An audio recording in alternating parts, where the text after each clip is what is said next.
for letting me come in, Steve. I appreciate your time and look forward to talking about Tectum roof decks with you. Thank you for coming in, Bill. We appreciate you coming in to talk to us a little bit about Tectum roof decks. So, Bill, can you explain the difference between products used for flat roofs and sloped roofs, along with their features and benefits? Well, the Tectum products we have is two distinct different products. We have the Tectum one's been around for 60 years. We use that in all low slope applications. On pitched applications, 312 or more, we use a composite panel, very similar to a SIP panel. It's a structurally insulated panel. In fact, I have one right here that we have the Tectum acoustical board on the bottom. We have insulation laminated in between, and then an OSB board on top as a composite single source that can sit on a flat roof. Those are basically our two products that we do for pitched and low slope applications. Further details on the low slope is that it's a product, like I said, been around 60 years, and to me, nobody in the industry can match the benefits you get from this product. Number one, you get acoustical value. That's the main reason why I assume you're looking at Tectum, is because of the acoustical value that you're going to get, the absorption. If you're doing a metal deck, to give you an idea, the metal deck is going to absorb 2% of the sound. So the standard metal deck absorbing 2% of the sound, 98% of that sound is going to be reflected down, and that's why you get those echoes in a gym. The Tectum deck, especially our Tectum 1 product, which comes 2 inches, 2.5, and 3 inches in thickness, can absorb anywhere from 60, a 0.60 to 0.80 NRC value. Now that kind of opens up a new thing for you, which is what is NRC? It's an acoustical term for noise reduction coefficient. And the basic thing, without going into a lot of detail for you, is there's two things you need to understand about acoustics. One, an STC value, and two, an NRC value. STC is sound transmission. It's the ability of gypsum or metal deck or concrete block to stop sound from going through. That's why when you build a gymnasium, you'll see a lot of concrete block on the walls. STC value, sound transmission, it stops the sound from going through to the next room. On the other hand, NRC is a complete opposite. It's the noise reduction coefficient. And that's why when you get into concrete block or gypsum or you get into metal deck, all these are 0.06, 0.07, 0.02, and you get a lot of reflection. On the other hand, like I said, the Tectum deck can get up to 0.60 to 0.80. And I challenge people that when you use a 3-inch thick cementatious Tectum roof deck and get a 0.80 at a price point of anywhere from $3.25 to $2.50, how can you beat it? Now, not only do we talk about the benefit of the acoustics, but you get R value. With the 3-inch Tectum deck, you get an R value of heat flow up, heat flow down, 6.5. Now, the product alone is going to give you 6 point. Now, what is that important for? Because what is polyiso or extruded or expanded insulation cost? You're talking anywhere probably from 0.30 cents to, 30 cents to 50 cents a square foot. So let's take an inch off and put the money in your owner's pocket.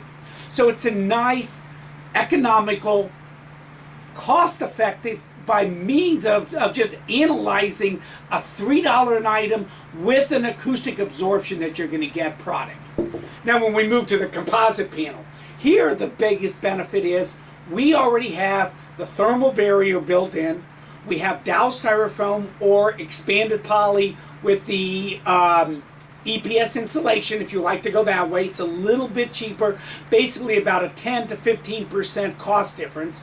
And then we have our OSB board. What does this benefit is you are putting it in a single source installation. And when we get into certain areas, depending on the cost of the labor, it's a cost-effective way. Now, what kind of price point for installation and material? We're looking at somewhere between $550 to $6, $6.50, $7, depending if you're going for an R value, to 30, clear up to, oh, I would say 40 as far as R values that we can reach. So these are the two products we do. Any questions on that?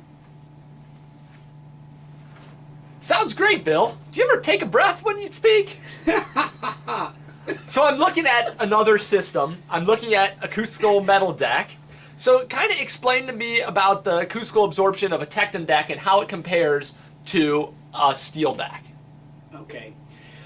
What I mentioned about acoustics, I think this is critical for you, because one of the big benefits of acoustics, other than absorbing and taking care of the sound in a room, is that by using an acoustical deck, I would just want to touch on this real briefly, is you are addressing with a structural engineer, because we have all the capabilities to do diaphragms and loads and uplifts, but you're building the acoustics into the structure. And that's important, because how many times, and we all know that projects get over budgeted and you have to value engineer them, value engineering, products out. Sometimes I go to architects across the states and I say, hey, let's do an acoustical deck, and they say, no, I'm going to put a metal deck in. We're going to deal with acoustics on the wall panels. And, it's kind of funny, because I say, well, if your project is over budgeted, what's one of the first things you always take out? You say, well, let's take the wall panels out and not worry about the acoustics. We can put them in 3 or 4 years later.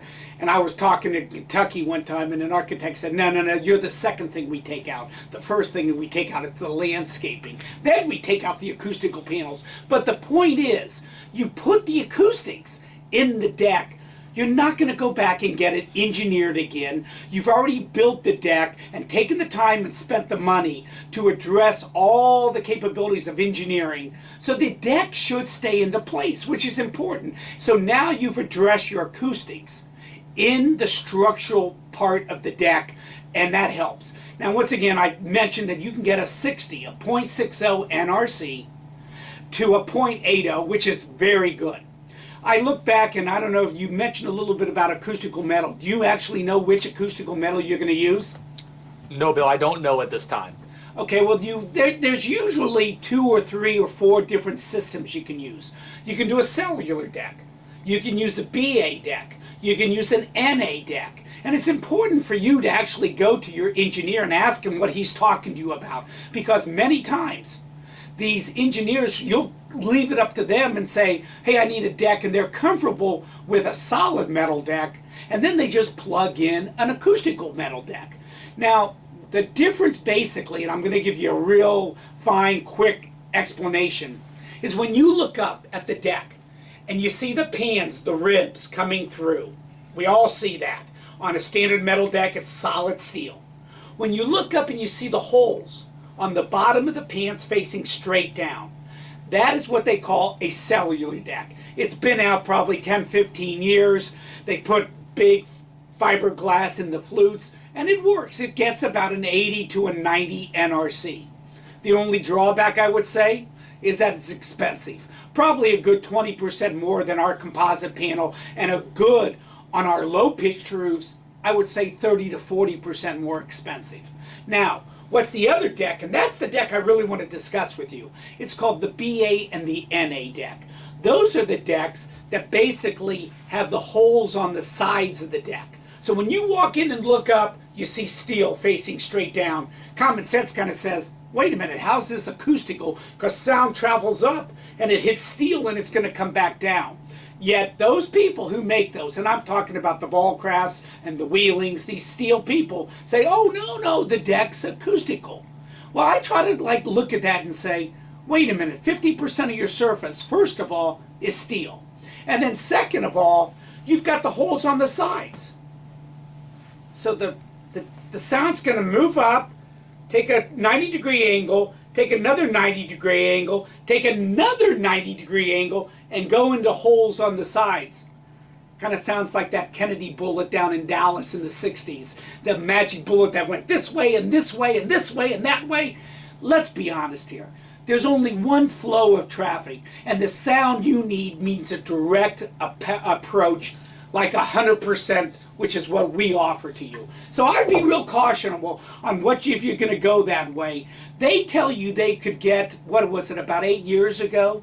They told you they could get a .95 NRC. Then out of the blue, 6 years ago, they said, no, we're going to get a .55 to a .60. Where'd the change come from? Now all of a sudden they're saying, we're probably going to get about a .40. Can you trust it? If you're going to design the building, you make your choice. Hope that answers your question. Well, that's great, Bill. You told me about the advantages of Tectum roof deck. Now talk to me a little bit about some of the special conditions I need to take into account with a Tectum roof deck, and how does that compare to a steel deck? Okay. Well, when you say a little bit about the benefits of Tectum, and like I just want to reinforce about the acoustical issue on how we absorb sound, the cost value that you're going to be saving on the Tectum deck. When I talk about the R value, these are all parts of the benefits. But I also like to talk in a general sense of using an acoustical deck instead of just a standard deck, because when you use your deck and you go into structural capabilities, and I'm talking when you're normally going to, if you have to outsource or do it in-house and get into diaphragms and loads and shear values, and we're going to get into uplifts, those are our part that you're paying someone to analyze, which is fine. But once you build your deck that way, you've placed money. Now, we all know that a lot of the projects anymore are over budgeted. And I try to talk to architects in my territory that acoustical decks is so important to put in. And it's important because now we have addressed the acoustical issue in the structure. And many architects say, no, I'm just going to use a simple metal deck and save money. It's going to cost me $1.25 to $1.50, and I'll put wall panels in. And normally, I'm just telling you that 25% of the time, the projects are over budget, and I say, hey, I call up the architect and say, where's the Tectum wall panels you put in 5,000 square feet? And he goes, oh, we had to value engineer them out. And I said, well, what about the acoustics? You know you're going to have a 5-second echo in that gymnasium. And the architect's standard answer are, don't worry about it, we're going to come in 2, 3, 4 years down the road. Well, if you build the acoustics in the structural deck, you'll never go back to engineering and take this out. So I kind of laugh sometimes when I talk to firms and I say, you know what's going to happen 2, 3 years from now? Your client's going to call you and blame you for the acoustics. And you'll sit there and say, well, we talked about that during the bidding phase, that it was going to be loud if we took the panels out, and they're not going to remember that. Simple way to stop that problem. Put us in the deck. Put the acoustics in the deck. And that brings us to your question a little bit. You talk about acoustical metal decks. Well, let me tell you this as far as I know about the code issues. Tectum will provide you with a thermal barrier for foam plastic. So the system in our composite panel is you have a thermal barrier already built in for the code issue. On our low-pitched application, once again, we have a thermal barrier built into the product. Now what you do is you basically take this product, put it right down on the truss or joist, and then you put polyiso, extruded, expanded insulation right on top of our deck. You've got the thermal barrier built in, so now you put your insulation and then you put your roof on top of that. You can put the insulation in with an auger fastener, NTB fastener. You can use a adhesive. We've got some testing now with InstaStick and some of these kind of products. So you can use whatever you'd like to there. Now, when we get into acoustical metal, what do they usually do on the code issues? Well, I mentioned briefly about the cellular deck. And the cellular deck, how do they do that? It's basically 2 decks. That's why I say they're so expensive. They have a metal deck, then they have a pan underneath it that basically, the word that I want to use is they cover up all the fiberglass and they separate the system from the roof insulation, which you have to put on top of it. So what they do is they have that pan with the fiberglass and the flutes, and they weld it, I believe it's welding to the bottom of a metal deck. And when they put that together, that whole system passes the code issues.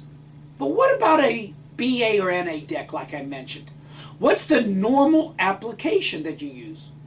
The normal application is you take that pan, the holes are on the side, they do put fiberglass in the flutes. But the killer here is they put their roof insulation right on top of that. In our website, I actually show a little bit about that. We have a bulletin. I've got it right here for you. It's our bulletin number M71. And M71 shows a description. And that description shows how normal application on BA or NA decks has the fiberglass in the flutes, the polyiso sitting right on top of that. And I know you're probably saying, well, we do that all the time. We've never had a code issue. Until you have a problem, you won't have a code issue. I'm not trying to challenge your state. I'm not challenging you. But it's a code violation. And how do I tell you that? It's because I went to UL and I went to Boca before they went into the International Code. And very clearly, in their writings, and it's test number TGKX292 in the test construction for Steel Institute. And it shows you that they clearly, and I'll leave you a copy of this, they clearly say on a BANA deck, once you cut holes into the deck, it sits here and says steel deck, 1.5 inch depth, unperforated, controlled steel, coated, fluted, 6-inch centers. You can put foam plastic on top. The key word here is unperforated. Once you perforate that deck for the holes, you need to now put a thermal barrier in.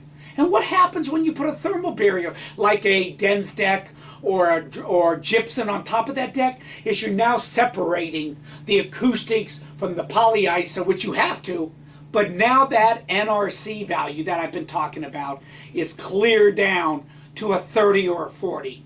This is critical, and I can't stress it enough. Once again, the cellular deck, you will get the acoustical value, but it's 2 decks you're putting on. The BANA deck, they just don't work. Honestly, that's the way you want to go. Put a steel deck and save money, and let's talk wall panels. But I really want you to consider, and I can do the cost analysis for you. You asked me a little bit about special conditions, and I have talked about the acoustical metal deck, the Tectum product with code issues. Special conditions, although there's really, from my point, no special conditions, the 1 or 2 items I like to address right now is the span capabilities. The span capabilities on our composite panel are 8 foot on center. Not bad at all. 8 foot, if you want to do an 8 foot joist spacing, truss spacing, the composite panel is the way to go. We can make a board 16 feet long. Normally what I try to work with is 6, 7, and 8 foot spans. But just to let you know, if you came to me and said 8 foot is what I want to do, I have a product, the composite panel.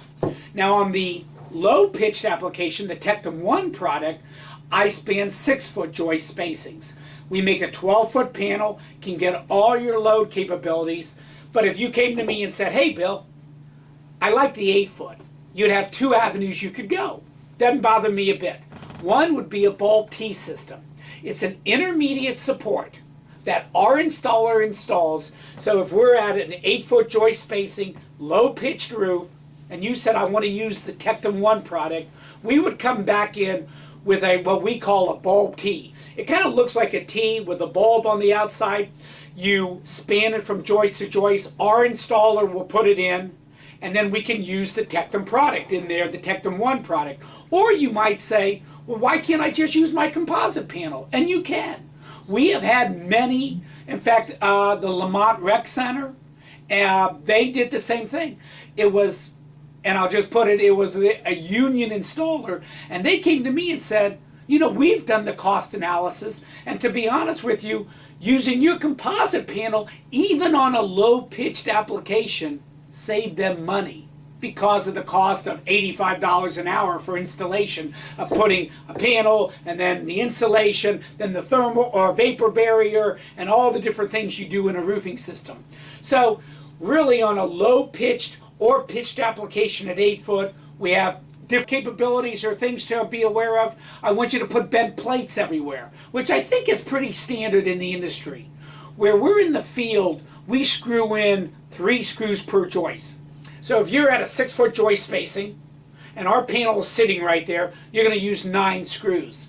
But what happens to when you get to the perimeter of the building or the ridge of the building? Here we want you to put a bent plate or an angle.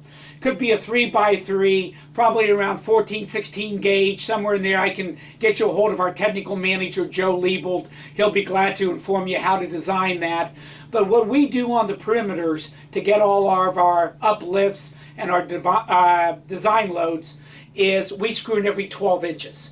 So there we need you to put, once again, a bed plate, an angle. We can screw down on the steel if you're going across every 12 inches. Bill, what else is involved in installing a deck? I also heard that Tectum deck is not supposed to get wet. How do we prevent that during construction, and what happens if it does get wet? I'm glad you brought that up. I'm sure that you've heard from some of the old people in your firm, oh, you can't let it get wet. That is not true again. Old wives' tale. Basically, this product can absorb water. The water goes right through it. We use a magnesium oxide sulfate mixture with a little bit of silicone. It prevents the board from deteriorating at all. You can actually get around 10 inches of rain that I know of. I heard the story, I think it was down in Texas, that they had rain over the weekend. Nobody covered the deck. The deck had all this rain. The engineer came through and said, let's test it to see what the capabilities are. Passed everything we did with 10 inches. It dries out. It will get stained. But if you're going to paint it, we can do a stain blocker underneath and then paint it. If you're not going to paint it, that's where I like to come more involved. And all we have to do is just put a pattern together in the spec for you. And what we're going to say is we're going to call out in the specification for a meeting. I just got done in Naperville about a month ago with a meeting with the roofer, the truss manufacturer, my installer, the architect. And what we did is we knew how long it was going to put the deck on there, and in a timely fashion we had the roofer coming in afterwards to put the roof up. And this can all be planned out in advance, that you don't have a deck, a Tectum deck, come in and then the roofer comes in a month later and there's no protection. We will call out, we do show that in our guide, that somewhere there should be some type of breathable membrane put on top of our deck if you're not going to put the roof on in a timely fashion in the next week. And I can work that out with you as we move along.